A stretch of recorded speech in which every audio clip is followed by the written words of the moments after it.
Hello students, welcome to my channel. Myself A.K. Chaturvedi. Today I teach pair of linear equation in two variables, class 10th, exercise 3.6, question number 2.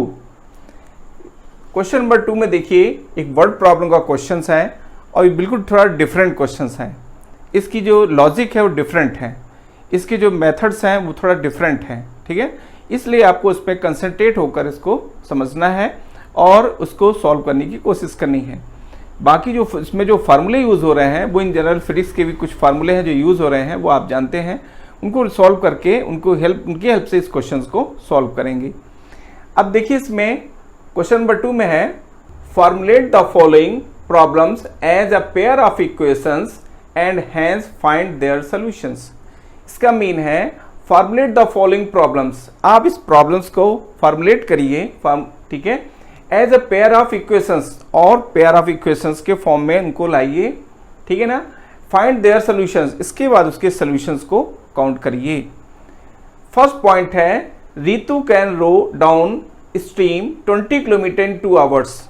Ritu boat के through rowing कर रही है, distance travel कर रही है river में, ठीक है ना।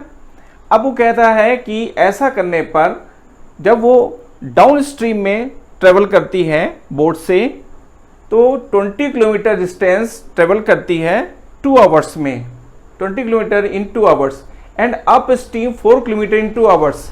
जबकि वो अप स्ट्रीम की पोजीशंस में ट्रेवल करती है डिस्टेंस कितनी, 4 किलोमीटर, तो उसको टाइम लगता है 2 आवर्स। यानी अप स्ट्रीम में आपको उसको टाइम 4 किलोमीटर डिस्टेंस ट्रेवल करने में ही 2 आवर्स लग जाता है, right. Find the speed of rowing in still water, तो आपको शांत जल, स्टिल वाटर में शांत जल, ठीक है ना। तो find the speed of rowing in still water. अब आपको फाइंड करना है उसकी रोइंग स्पीड जो है इन स्टिल वाटर में, शांत जल में, right. And the speed of the current, और जो करंट है यानी कि धारा का जो प्रवाह है, फ्लो है, ठीक है, उसको हम करंट कहते हैं। उस करंट में आपको उस करंट की भी स्पीड आपको काउंट करनी है। मीन्स फिर से समझिए, rowing in still water, still water में जो ऋतु है उसकी स्पीड क्या होगी, and the speed of the current, और स्पीड जो करंट की जो स्पीड है वो क्या होगी। यानी कि देखिए धारा का प्रवाह जिसको कहते हैं उसको हम करंट कहते हैं, फ्लोइंग, ठीक है ना। उसको हम इंग्लिश में सेकंड वर्ड में करंट कहते हैं, ठीक है। ये क्वेश्चन का मीन था, थोड़ा डिफरेंट क्वेश्चंस हैं। अब यहाँ पर आपको समझना है इस क्वेश्चंस को सॉल्व करने के लिए जो फार्मूले यूज होंगे वो हम आपको हिंट करते हैं। स्टार्ट देखिए आप सॉल्यूशन में, देखिए let Ritu speed of rowing in still water be x kilometre per hour. Ritu जो है स्टिल वाटर में ट्रेवल करती है डिस्टेंस कितनी, x kilometre per hours. Still water means शांत जल में, इसको हम स्टिल वाटर कहते हैं, right. And speed of the current, जो उस सिचुएशन में जो स्पीड है करंट का वो है y किलोमीटर पर आवर, ठीक है ना। करंट मीन्स जो आपका वाटर का जो फ्लो है, ठीक है ना, लहर है जिसको कह लीजिए आप, उसको हम करंट कहते हैं, ठीक है ना। Current be y kilometre per hour. Speed of the boat downstream. अब देखिए इसमें ये हमने सपोज कर लिया speed of the boat downstream, इस downstream is equal to x plus y kilometre per hour. ये x plus y kilometre per hour कैसे आया, ये आपको जानना बेहद जरूरी है।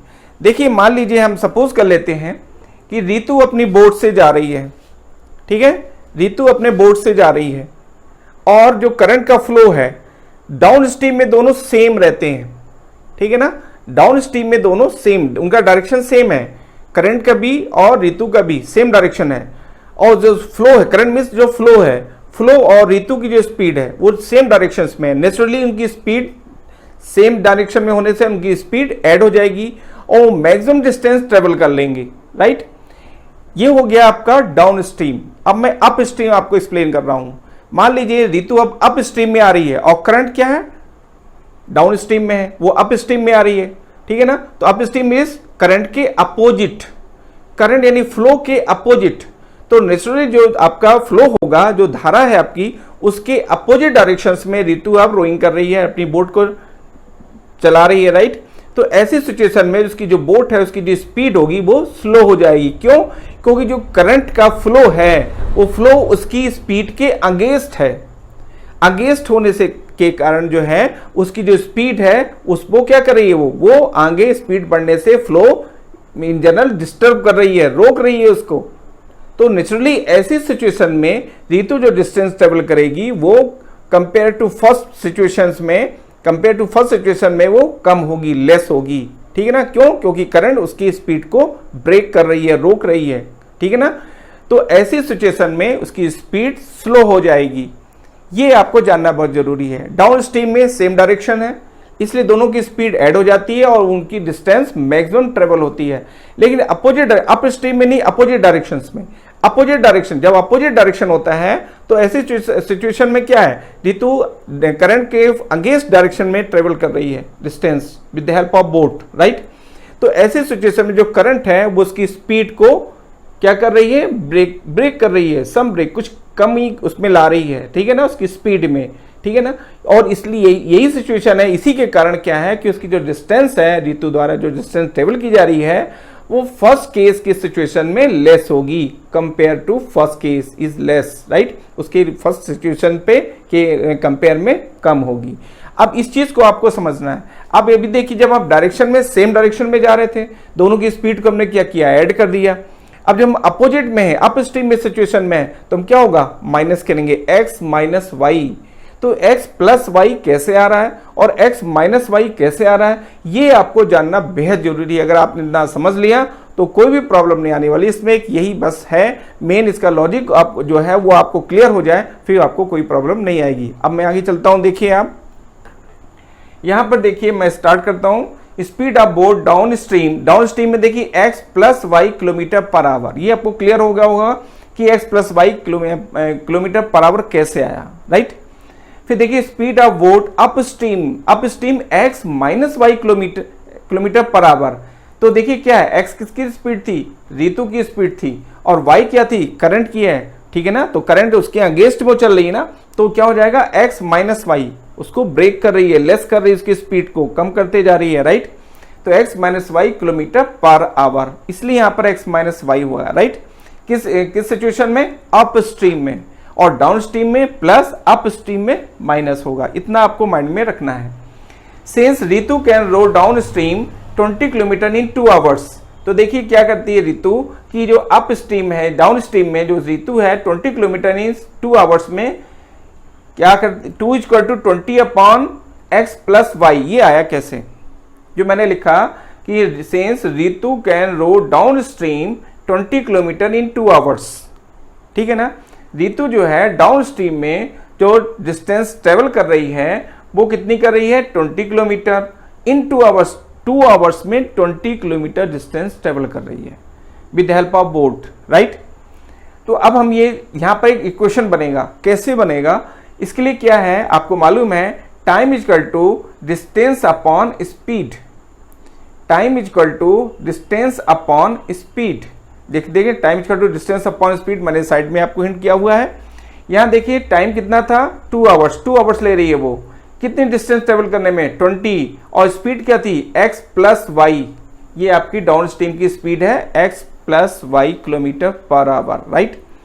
तो इस तरह से अब इसको जब सॉल्व किया जाएगा तो सॉल्व करने से देखिए क्या होगा, x प्लस वाई इधर ट्रांसफर, 2 को इधर ट्रांसफर, तो x plus y equal to 20 upon 2, 2 10 जा 20, तो x plus y equal to 10। तो यहां पर आ जाएगा x plus y equal to 10, equation first. ये हो गया इक्वेशन फर्स्ट, किस सिचुएशन में, जब डाउन स्ट्रीम पर काउंट किया जा रहा है। ठीक है ना, अब देखिए again she can row upstream 4 kilometre in 2 hours. अब ऋतु अप स्ट्रीम में जो ट्रेवल कर रही है डिस्टेंस, ठीक है ना, again she can row upstream 4 kilometre in 2 hours. उसके करंट के अपोजिट डायरेक्शंस में वो क्या कर रही है, बोटिंग कर रही है। तो ऐसी सिचुएशंस में उसका जो टाइम है, ठीक है ना, वो टाइम कितना था, 2 आवर्स, और डिस्टेंस कितनी ट्रेवल कर रही है, ओनली 4 किलोमीटर, यानी 4 किलोमीटर ही डिस्टेंस ट्रेवल कर पाई 2 आवर्स में। अभी 2 आवर्स में कितनी ट्रेवल करती थी, 20 किलोमीटर, लेकिन अप स्ट्रीम में क्या हो गया, ओनली कितना ट्रेवल कर पा रही, 4 किलोमीटर ही ट्रेवल कर पाई ओनली 2 आवर्स में। ठीक है ना, यानी नेचुरली उसकी जो आपका डिस्टेंस है वो जो ट्रेवल किया वो लेस है compare to first situation, right. तो देखिए 2 is equal to 4 upon x minus Y.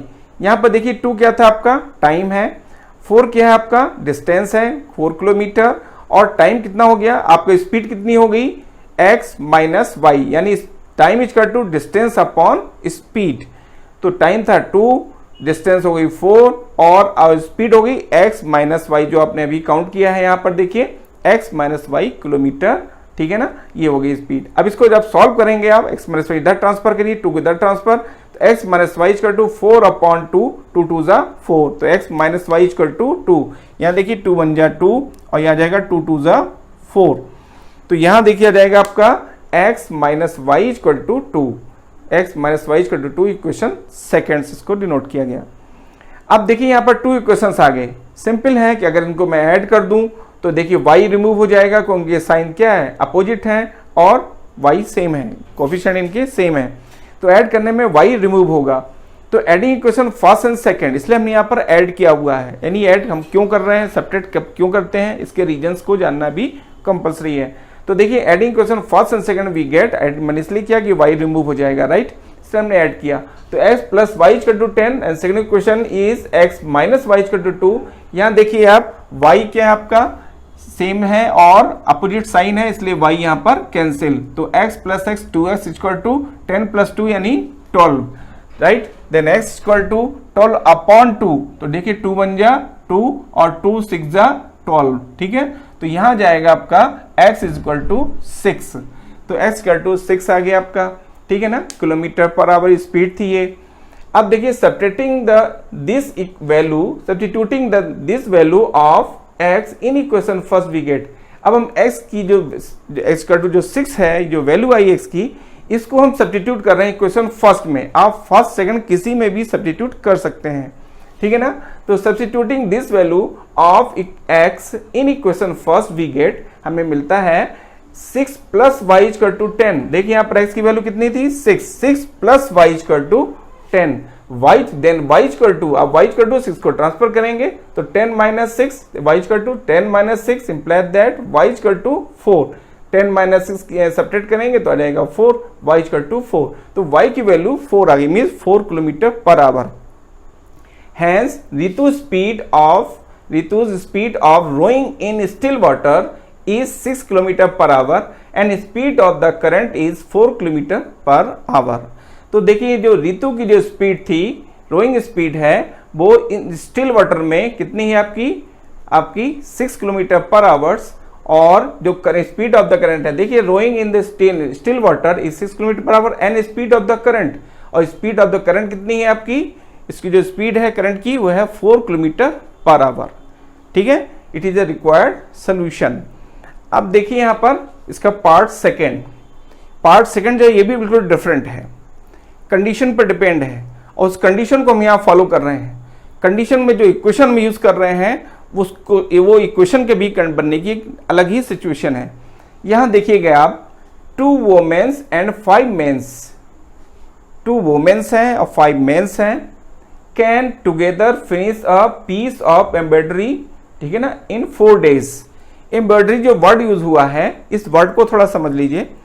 क्या होता है जब किसी कपड़े में, किसी क्लॉथ में कोई आप ड्राइंग करते हैं, मीन्स उसमें कोई आपकी जो निडल है, आपकी जो सुई है, उससे आप कोई वर्क करते हैं उस पर, जिसको हम कढ़ाई कहते हैं, सेकंड वे पे आपने यूज किया होगा, जानते होंगे आप इसमें, तो वो वर्क किया जा रहा है, ठीक है ना, मीन्स किसी सुई से किसी कपड़े में जो वर्क किया जाता है, मीन्स उसमें कढ़ाई करना, डिजाइन बनाना, राइट, तो उसको उस एम्ब्रॉयडरी वर्क उसको कहते हैं। उस वर्क को करने में 4 डेज लगते हैं। फिर से देखिए आप 2 वोमेन्स एंड 5 मेंस, 2 वोमेन्स हैं यानी लेडीज हैं, ठीक है ना, और 5 मेंस हैं, 5 क्या आदमी लोग हैं, ठीक है ना। 2 womens and 5 mens can together साथ साथ finish a piece of embroidery in 4 days. उस एम्ब्रॉयडरी जो वर्क है उसको कितने दिन में कंप्लीट करते हैं, 4 डेज में कंप्लीट कर देते हैं, ठीक है ना। वाइल जबकि 3 womens and 6 man can finish it in 3 days, जबकि 3 वोमेन्स और कितने हैं 6 मेंस की नंबर इंक्रीज हो गया, ठीक है ना। तो देखिए और वोमेन भी कम इंक्रीज हुआ, लेकिन आपका मेंस का मैक्सिमम इंक्रीज हुआ। 3 womens and 6 mens can finish it in 3 days। जब 3 वोमेन्स और 6 मेन उसी वर्क को कंप्लीट करते हैं तो उनको टाइम कितना लग जाता है, 3 days का टाइम लगता है, ठीक है ना। Find the time taken by 1 women, अगर ऐसा है तो हमें काउंट करना है कि the time taken by 1 women alone to finish the embroidery and that taken by 1 man alone। यानी अगर ऐसा है तो एक वोमेन द्वारा उसी वर्क को कितने टाइम में कंप्लीट किया जाएगा, और इसी तरह से वन मैन जो है ना, एक आदमी एक मैन के द्वारा उसी वर्क को कितने दिनों में कंप्लीट करेंगे। वो एक जो सिंगल मैन है या एलोन है पोजीशंस में एक मैन है, उसी वर्क को कितने दिन में कंप्लीट करेगा। ये क्वेश्चन का मीन है। अब इस क्वेश्चन को थोड़ा आप समझिए, आगे सॉल्व करने के जो प्रोसेस है उसको देखिए आप। जो क्वेश्चन में पूछा जा रहा है, राइट, क्या पूछा जा रहा है कि the embroidery and that taken by 1 man उस वर्क को कितना कंप्लीट करता है, by 1 women alone to finish the embroidery, और 1 वोमेन उस वर्क को कितने दिन में कंप्लीट करती है, ठीक है ना। तो बस यहीं से हम स्टार्ट करते हैं सपोज करना, ठीक है ना। Let 1 women take x days and 1 man take y days to complete the embroidery. जो क्वेश्चन किया जा रहा है वहीं से उसको हम सपोज कर लेते हैं कि जो 1 वोमेन है उस वर्क को x days में कंप्लीट करती है, ठीक है ना, and 1 man take y days, और जो 1 मैन यानी एक ही आदमी है वो उस वर्क को y days में कंप्लीट करता है, ठीक है ना। अब देखिए, सो वोमेन 1 day वर्क, अगर ऐसा है तो वोमेन द्वारा 1 day वर्क में देखिए क्या होता है, 1/x, जो वर्क है टोटल वर्क था x था, तो 1 का काउंट करना है आपको, तो आप उसको क्या करेंगे, डिवाइड करेंगे, तो यहां जाएगा 1 day work equal to 1/x, ठीक है ना। And mens 1 day work equal to 1/y, total उतना क्या था, y था, तो 1 में काउंट किया जा रहा है, इसलिए अपॉन में। आपने यूनिटरी मेथड्स पढ़ा होगा, स्टडी किया होगा, वो यहाँ पर यूज हो रहा है, ठीक है ना। तो 1 day work equal to 1/y, therefore, ठीक है ना, in 1 day 2 women and 5 man will do. तो देखिए क्या हो रहा है कि इन 1 day, एक दिन में ही 2 womens and 5 man will be 2/x plus 5/y works complete करेंगे। भाई देखिए 1 में क्या था, 1/x, और आपका वोमेन का क्या, मैन का हो गया आपका वोमेन का 1/x था 1 day में, और मैन का हो गया 1/y। अगर ऐसा है तो 2 वोमेन्स तो 2/x एंड 5 मेंस तो 5/x, और जब टोटल की बात होगी तो कितना हो जाएगा, ठीक है ना। इन 1 day में जब 2 वोमेन एंड 5 मेन उस वर्क को कंप्लीट करते हैं तो टोटल वर्क कितना हो गया, 2/5 प्लस 5/y वर्क, ठीक है ना। इतना ही 1 day में वो 2 मैन और 2 वोमेन एंड 5 मैन कंप्लीट करेंगे एक दिन में, 1 day में, ठीक है ना। According to questions we have 2 women and 5 man can finish the work in 4 days, ठीक है ना। अब क्या होता है, 2 वोमेन एंड 5 मैन मिल करके उसी वर्क को कितने दिन में कंप्लीट करते हैं, 4 days में, ठीक है ना। Implies that 2 womens and 5 man 1 day work, अगर ऐसा है तो 2 वोमेन और 5 मेंस का 1 day वर्क हो जाएगा 1/4, ठीक है ना, 1/4 इक्वल टू 1/4। अब इनका वर्क आपने जो काउंट किया आप यहाँ शो कर देंगे, 2/x plus 5/y equal to 1/4, ठीक है ना। तो ये हो जाएगा 1/4 equation first. In second condition we have 3/x plus 6/y equal to 1/3। जो सेकंड कंडीशंस में है उसमें क्या है, 3 आपकी कौन सी है, वोमेन है, 6 क्या है, मेंस है, ठीक है ना। तो इनका जो कंप्लीट वर्क होगा वो हो जाएगा 1 day में 1/3 होगा, ठीक है, जैसे इसमें कहा गया है 1 day वर्क, इस तरह से 1 day वर्क में जाएगा 1/3। तो 3/x plus 6/y equal to 1/3 equation second. Let 1, अब देखिए जो इक्वेशन हो गया, अब यहाँ पर डिनोमिनेटर में वेरिएबल है इसलिए इसको हमको रिड्यूस करना पड़ेगा, तो रिड्यूसिंग जो कंडीशन है वो हम यहाँ अप्लाई करेंगे। Let 1/x equal to a and 1/y equal to b, इसको इक्वेशन हमने थर्ड सपोज कर लिया, ठीक है। Then system of equation first and second reduce to, ये दोनों इक्वेशन रिड्यूस हो जाएंगे with the help of equation third, जो थर्ड वन में सपोज किया इसकी हेल्प से। तो देखिए क्या हो जाएगा, 1/x की जगह पर हमने क्या सपोज किया हुआ है a, तो जाएगा 2a, ठीक है ना। फिर 5/y, तो यहाँ पर देखिए क्या हो जाएगा, आपने इसको 1/y को b सपोज किया है, तो 5b इज इक्वल टू 1/4। तो देखिए जाएगा 2a plus 5b equal to 1/4, equation fourth. And third देखिए आप जो आपका जो नेक्स्ट इक्वेशन है वो हो जाएगा 3a plus 6b equal to 1/3।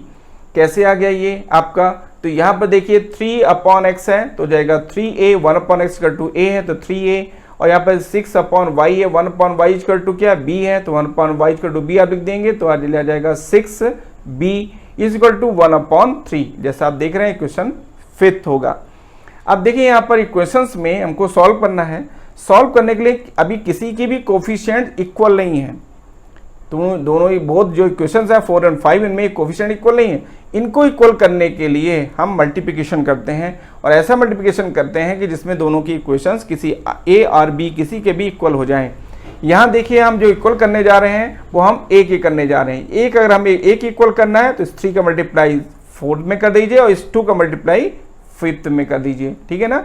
अगर मान लो b को इक्वल करना है तो 6 का मल्टीप्लाई पूरे में और 5 का इस पूरे में कर दीजिए। ये इसकी टेक्निक है।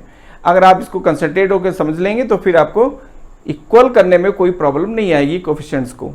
तो देखिए यहाँ 3 से मल्टीप्लाई 4th में और 2 से 5th में किया जा रहा है, ठीक है ना। Multiply equation third in equation fourth, ठीक है ना। मल्टीप्लाइंग 3 इन इक्वेशन 4, 3 से हम 4th में मल्टीप्लाई कर रहे हैं, एंड सेकेंड एंड 2 इन, जो 2 है ना, एंड 2 इन इक्वेशन 5, ठीक है ना। तो अब हम 2 से इक्वेशन 5th में मल्टीप्लाई कर रहे हैं, एंड सब्ट्रैक्टिंग। सब्ट्रैक्ट क्यों कर रहे हैं हम, सब्ट्रैक्ट इसलिए कर रहे हैं, इनके साइन क्या है, सेम साइन है, प्लस प्लस। तो हम सब्ट्रैक्ट करेंगे, इससे 5 इक्वेशन जो 5th है इसके साइन चेंज होंगे और जो a है वो रिमूव होगा। तो देखिए हमने मल्टीप्लाई किया यहाँ पर, तो 6a plus 15b equal to 3/4, ठीक है ना। 3 से आपने मल्टीप्लाई किया था इसमें, ठीक है ना। अब 2 से कर रहे हैं तो दिया 6a प्लस 2, ठीक है ना। और आपने 2 से किया तो 2 6 12b, और 2 से आपने मल्टीप्लाई किया तो 2/3, ठीक है ना। इस तरह से मल्टीप्लाई होगा। तो देखिए यहाँ पर क्या है, अब साइन क्या है, अपोजिट है। देखिए यहाँ पर क्या साइन प्लस प्लस में थे, हमने सब्ट्रैक्ट किया हुआ, सब्ट्रैक्टिंग है तो साइन चेंज हुआ, प्लस है माइनस, प्लस है माइनस, प्लस था माइनस हो गया। यहाँ देखिए सेम साइन है, से अपोजिट साइन है, और क्या हो गया, कोफिशिएंट सेम है इसलिए कैंसिल हो गया। यहाँ देखिए 15b minus 12b, 15b minus 12b equal to 3b is equal to, यहाँ देखिए 3/4। इसका सोल्यूशन का कैसे सॉल्व हुआ, इसके इस प्रोसीजर को हमने प्रोसेस को एक्सप्लेन किया है। 3/4 माइनस, ये माइनस है, 2/3 आप ऐसा कर सकते हैं। एलसीएम ले लेंगे आप इसमें, देखिए तो एलसीएम आ जाएगा 3 और 4 का 12 आ गया, तो 3b इक्वल टू देखिए यहाँ जाएगा 4, 4 3 जा 12 और 3 3 जा 9, माइनस यहाँ देखिए 3 4 जा 12 और 4 2 जा 8, तो 9 minus 8/12, 3b equal to 9 minus 8/12, then b equal to 9 minus 8 से 1 आएगा और अपॉन में 12, और ये अब डिनोमीटर में 3 गया तो 1/12 into 3, then b equal to 1/12, 3 जा 36, b इक्वल टू 1/36। इस तरह से b की वैल्यू आ जाएगी 1/36। Putting the value of b in equation fourth we get 2a plus 5b, b की वैल्यू 1/36 इक्वल टू 1/4, 2a और 5/36 होगा, तो देखिए आ जाएगा 2a equal to 1/4 minus 5/36, implied that 2a equal to, यहाँ पर एलसीएम 36 आ जाएगा, 4 9 जा 36, 9 इंटू 1 9, फिर आ जाएगा 36 1 जा 36, 1 into 5 5, 2a equal to 9 minus 5/36, then 2a equal to 4/36। अब देखिए 4/36 होगा, आपने कैंसिल किया यहाँ पर तो 4/36 आया, तो 2 इक्वल टू 4/36 कैंसिल किया, 4 1 जा 4 और 4 9 जा 36, 1/9, a इक्वल टू 1/9 और अपॉन 2a आया, तो a equal to 1/9 into 2 means 9 2 जा 18, a इक्वल टू 1/18, ठीक है। अब देखिए putting the value of a and b in equation third, देखिए a b की वैल्यू जो है x 1/x का टू a 1/y का टू b है, ठीक है ना। आप a b की वैल्यू आपने 1/18 सब्स्टिट्यूट कर दिया, a की वैल्यू क्या 1/18 और b की वैल्यू आप देख रहे हैं यहाँ पर, b की वैल्यू थी आपकी 1/36। जब आप सब्स्टिट्यूट करते हैं तो 1/x इक्वल टू 1/18, तो x क्रॉस मल्टीप्लिकेशन किया गया तो x equal to 18 and 1/y equal to 1/36, ठीक है, क्रॉस मल्टीप्लिकेशन से y इक्वल टू 36, तो x y की वैल्यूज आपको काउंट हो गई यहाँ पर। Hence 1 women takes 18 days and 1 man takes 36 days to complete the embroidery, ठीक है ना। तो देखिए क्या है इसमें कि 1 वोमेन जो है वो 18 डेज वो उस एम्ब्रॉयडरी वर्क को कंप्लीट करती है, जबकि 1 मैन जो है उसी वर्क को 36 डेज में कंप्लीट करते हैं। मीन्स जो वोमेन है वो काफ़ी फास्ट वर्क कर रही है कंपेयर टू मैन के, ठीक है ना। अब देखिए इसमें पार्ट थर्ड है, देखिए थर्ड पार्ट में देखिए Ruhi travels 300 kilometre to her home partly by train and partly by bus. Ruhi जो है एक डिस्टेंस ट्रेवल कर रही है, ठीक है ना, 300 किलोमीटर डिस्टेंस ट्रेवल कर रही है, पार्टली बाई ट्रेन, कुछ वो उस ट्रेवल जो डिस्टेंस है उसका कुछ पार्ट वो किससे ट्रेवल करती है, ट्रेन से, और पार्टली बाई बस, और कुछ पार्ट उसका बस से ट्रेवल करती है डिस्टेंस का, ठीक है। सी टेक्स 4 आवर्स, ऐसा करने में उसको 4 आवर्स, उसको कहता है कि she takes 4 hours if she travel 60 kilometre by train, उसको 4 आवर्स लगता है अगर वो 60 किलोमीटर बाई ट्रेन से ट्रेवल करती है, एंड रिमेनिंग बाई बस, और जो रिमेनिंग पार्ट है उसका वो किससे ट्रेवल करती है, बस से करती है।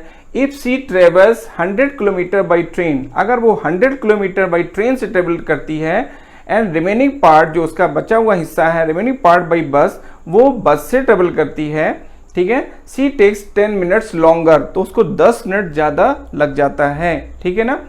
Find the speed of the train and the bus separately, तो आपको इस ट्रेन की स्पीड और बस की स्पीड दोनों को काउंट करना है। ये क्वेश्चन का मेन था। अब इस क्वेश्चन को सॉल्व कैसे करना है, जो क्वेश्चन लास्ट में क्या किया कि फाइंड द स्पीड, ठीक है ना, find the speed of the train, तो बस let the speed of train equal to s kilometre per hours, ठीक है ना। इस तरह से हम इसको स्टार्ट करते हैं। सोल्यूशन में देखिए let the speed of train equal to s kilometre per hours and the speed of bus equal to y kilometre per hour, ये हमने सपोज कर लिया अकॉर्डिंग टू फर्स्ट कंडीशन। अब फर्स्ट कंडीशन कैसे अप्लाई होगी इसको थोड़ा समझिएगा। देखिए फर्स्ट कंडीशन में लिखा है इसमें time equal to distance upon speed है, क्योंकि टाइम दोनों का जो सम है वो टाइम ही है। टाइम कहता है इतना डिस्टेंस ट्रेवल करने में उसको 4 आवर्स टाइम लगता है, ठीक है ना, 4 आवर्स। तो देखिए क्या है कि वो जो टाइम है, तो यहाँ पर देखिए टाइम इक्वल टू क्या होता है डिस्टेंस अपॉन स्पीड, तो वो कितना डिस्टेंस ट्रेवल करती है फर्स्ट सिचुएशंस में 60 किलोमीटर बाई ट्रेन। ट्रेन की स्पीड हमने x सपोज की हुई है, तो 60 upon x means distance upon speed equal to time होता है, तो distance upon speed 60 upon x plus remaining part की मीन्स होता है टोटल डिस्टेंस कितनी है 300 में अगर आप 60 सब्ट्रैक्ट करते हैं तो क्या रिमेनिंग पार्ट आ जाएगा 240। तो 240 जो डिस्टेंस है किलोमीटर, वो आपका स्पीड क्या होगी इसकी y, यानी किसकी बस है ये बस की स्पीड y है, ठीक है। आप देख रहे हैं स्पीड ऑफ बस y किलोमीटर, तो डिस्टेंस कितनी है 240 और वो ट्रेवल और स्पीड क्या होगी बस की y, तो 240 अपॉन y, यानी फार्मूला ये लग जाएगा डिस्टेंस अपॉन स्पीड। डिस्टेंस 240 है, स्पीड आपकी y है, ठीक है ना। तो 240 अपॉन y, और ये टोटल जो इसका टाइम लग रहा है वो कितना लग रहा है 4 आवर्स, ठीक है ना। जैसे इसमें कहा गया देखिए कि 4 आवर्स उसका टाइम उसको लगता है, तो इक्वल टू 4 आवर्स किया गया है, ठीक है ना। ये आपको जानना यहाँ पर बहुत जरूरी है, ये इंपॉर्टेंट पॉइंट है जो यहाँ पर गिवन है। अब देखिए डिवाइडिंग 60 ऑन बोथ साइड्स, अब इसको सिंपलेस्ट फॉर्म में ले आते हैं, सिंपलेस्ट फॉर्म, ताकि कैलकुलेशन आपका इजी वही हो जाए। तो dividing 60 on the both side, 60 से हमने इसको डिवाइड किया तो 60 कैंसिल हुआ, ठीक है, और ये कैंसिल होकर के भी आप 4 आ जाएगा, ठीक है। 64 या 240 होता है, तो 1 upon x plus 4 upon y equal to 4 upon 60, ये 4 था अपॉन 60 से आपने इसको डिवाइड किया हुआ है, ठीक है ना। तो यह आ जाएगा 1 upon x plus 4 upon y equal to 1 upon 15, 4 से आपने कैंसिल किया, 4 1 जा 4, 4 5 जा 20, तो 1 अपॉन 15, ये हो जाएगा equation first according to second condition. अब सेकंड कंडीशन को देखिए आप, अकॉर्डिंग टू सेकंड कंडीशन में है 100 अपॉन एक्स, क्यों, क्योंकि वो कहता है यहाँ क्वेश्चंस में देखिए कि जो 100 है, 100 जो किलोमीटर है वो ट्रेवल 100 किलोमीटर बाई ट्रेन से ट्रेवल करता है, तो ट्रेन की स्पीड क्या है x है, तो डिस्टेंस कितनी होगी आपकी 100, और x हो गई स्पीड उसकी, तो 100 अपॉन स्पीड, टाइम के लिए फार्मूला होता है आपका speed distance upon speed. Distance कितनी ट्रेवल किया ट्रेन से 100, स्पीड क्या थी ट्रेन की x, तो टाइम क्या हो जाएगा 100 अपॉन x, ठीक है ना। प्लस अब रिमेनिंग पार्ट जो है वो किससे ट्रेवल करती है, वो रिमेनिंग पार्ट किससे कर रही है, वो ट्रेन से, ठीक है ना। तो जो ट्रेन है, ट्रेन की अब रिमेनिंग पार्ट जो है वो बस से ट्रेवल करती है। ट्रेन से कितना ट्रेवल किया 100 किलोमीटर और उसकी स्पीड क्या थी x किलोमीटर। रिमेनिंग पार्ट आपका 300 माइनस 100 का टू 200, ये रिमेनिंग पार्ट हो गया, ठीक है ना। तो 200 और स्पीड क्या थी y, किसकी y है स्पीड, बस की y है, यानी पार्टली है वो बस से कटती है वो, ठीक है ना। तो देखिए 200 upon y is equal to, आप देखिए is equal to 4 plus 10 upon 60। ये कैसे आया, अगर वो ऐसा डिस्टेंस ट्रेवल कर रही है, क्या अगर वो ट्रेवल करती है ट्रेन से 100 किलोमीटर और बस से 200 किलोमीटर, तो ऐसा करने पर उसको 10 मिनट्स अधिक लग जाता है समय, ठीक है ना, लॉन्गर 10 मिनट्स लॉन्गर, ठीक है ना, मीन्स 10 मिनट्स अधिक लगता है, 10 मिनट की बात हो रही है। और ये है आपका आवर, तो 10 मिनट को हमने आवर में चेंज करने के लिए 60 से डिवाइड किया, because we know that 1 hour is to 60 minutes, right. तो आवर में चेंज करने के लिए हमने 60 से इसको डिवाइड किया। 60 कहाँ से आया, इसकी थ्योरी हम आपको क्लियर कर रहे हैं कि 10 जो मिनट था उसको हमने आवर में चेंज करने के लिए 60 से डिवाइड किया हुआ है, क्योंकि ये 4 आवर है, तो टोटल आवर होना चाहिए, राइट। तो 100 upon x plus 200 upon y equal to 4 plus 10 upon 60। अब देखिए यहाँ पर क्या होगा, ये 0 0 आपकी ये कैंसिल हो गया आपकी ये, तो 6 4 जा 24 plus 1 25 upon 6, 25 upon 6, 100 upon x plus 200 upon y equal to 25 upon 6। Dividing 100 on the both sides. अब हम इसे 100 से डिवाइड कर रहे हैं, जब 100 से डिवाइड करते हैं देखिए 100 पूरा कैंसिल, 1 अपॉन x, 200 यहाँ 2 आ जाएगा, 2 अपॉन वाई इक्वल टू आपका देखिए 1 अपॉन 24, ठीक है, 25 4 जो होता है 4 6 जा 24, ये इक्वेशन सेकंड हो गया। अब देखिए यहाँ पर है subtracting equation second from equation first. Second से हम 1 को सेकंड से सब्ट्रैक्ट कर रहे हैं, तो देखिए यहाँ पर हमने सीधे बिना रिड्यूस किए भी आप सॉल्व कर सकते हैं, इसलिए हमने एक क्वेश्चंस को बिना रिड्यूस करके भी आपको सॉल्व करके हिंट किया है कि बिना रिड्यूस किए आप क्वेश्चन को किस प्रकार से सॉल्व करेंगे, कैसा वो इजी गोइंग होगा, इसको मैं यहाँ क्लियर कर रहा हूँ।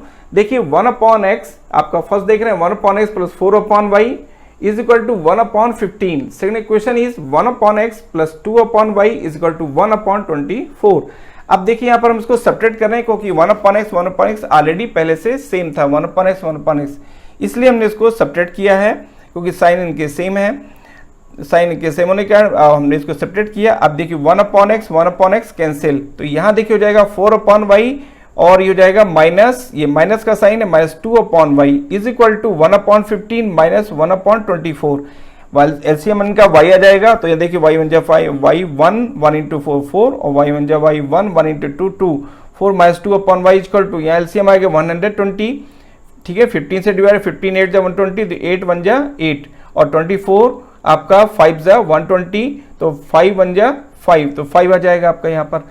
अभी देखिए हो जाएगा 3 अपॉन 120, 3 से कैंसिल किया देखिए, तो 3 1 जा 3 और 3 4 जा 12 और ये हो जाएगा 40, ठीक है ना। तो यहाँ जाएगा आपका जो वैल्यू थी यहाँ पर, तो ये हो जाएगी आपकी 1 अपॉन 40, ठीक है ना। तो ये जो वैल्यू थी आपकी कैंसिल होने पर 1.40 आ गई आपकी। अब यहाँ पर देखिए 2 अपॉन वाई, 2 ये कैंसिल होने से क्या आ जाएगा आपका 2 अपॉन वाई, यहाँ पर देख सकते हैं 2 या 4 minus 2 2 upon y equal to 1 upon 40, ठीक है। तो ये आप इसी चाहे इसको आप इस तरह पे एक स्टेप दे सकते हैं, यहाँ पर आ जाएगा 2 अपॉन वाई, ठीक है, इज इक्वल टू, और ये लास्ट में देखिए 1 अपॉन 40, ठीक है, 1 अपॉन 40, वही आपको यहाँ दिया जा रहा है 2 upon y equal to 1 upon 40, ठीक है। अब देखिए इसमें हमने क्रॉस मल्टीप्लिकेशन कर दीजिए आप यहाँ पर, तो 42 जा 80, y इंटू 1 वाई, तो y equal to 80, y equal to 80 आ गया आपका, यानी y की वैल्यू आ गई 80, ठीक है ना।